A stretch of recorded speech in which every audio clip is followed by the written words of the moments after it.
I know what he meant when he told us to be hot, or be cold, or to be spewed from his lips. I used to think this was harsh because this was a life that I had lived. I mean, I don't like my food hot or cold from the fridge. I like my food warm, and I'm made in his image, right? So it's good, I'll go and I'll live for the night and wake up and go to church in the morning to make everything right again. I was living for life until he came and knocked on my door one night and asked if we could speak, so I said sure and invited him in. He said that his spirit needed a DTR with my heart, so I sat down, held tight, and put my seatbelt on, not knowing what he was going to say. I mean, I thought everything was fine until he said that I needed to see things from his side. You know I love you, he said sweetly, but I am not going to sugarcoat this. Are you mine or not? What are you talking about, I asked. Of course I'm yours. Why would you even think that? Because lately you don't seem to know who you belong to, he said. You float around trying on every identity except for me, and I wish that you would just choose who you want to be, because even those who don't know me are confident in the life that they lead. You're just being overprotective. It didn't mean anything, I said. Of course I'm being overprotective. How could I not?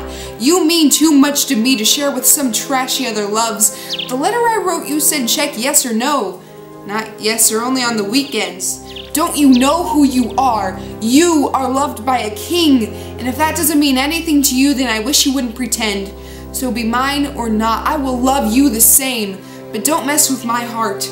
This isn't a game. I feel what you're saying, I said, and it's hard to admit, but you know the truth in my heart, and I'm ashamed of how I've lived. I'm sorry, I never meant for it to be like this. So are you mine or not, he asked. Yeah.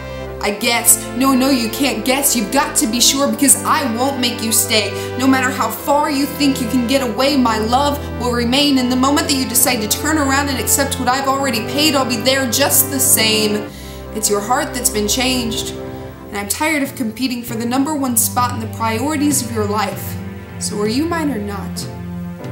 And I said yes. And it's been amazing. My heart is content, my stomach no longer sick, but I walk around every day, still in amazement, seeing people living for life, but claiming the name of Christ, but you don't get the name if you don't wear the ring, and people will surely see through your thing. They're looking for life, looking for identity that they think they can find in every single thing that they run to night after night, but little do they know that his love is relentless. Little do they know that they are worth being fought for.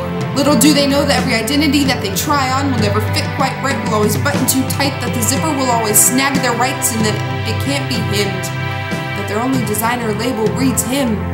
My prayer is that our hearts would turn around to the love behind us, asking, are you mine or not? That we would learn to chase the Father as much as he is chasing us, and forever would we be bound in a game of tag with relentless love. That meaningless needles and thread of dust in the wind would no longer be what holds our fake identities in, but that the promise of our soon-coming King would open us up to do relentless things.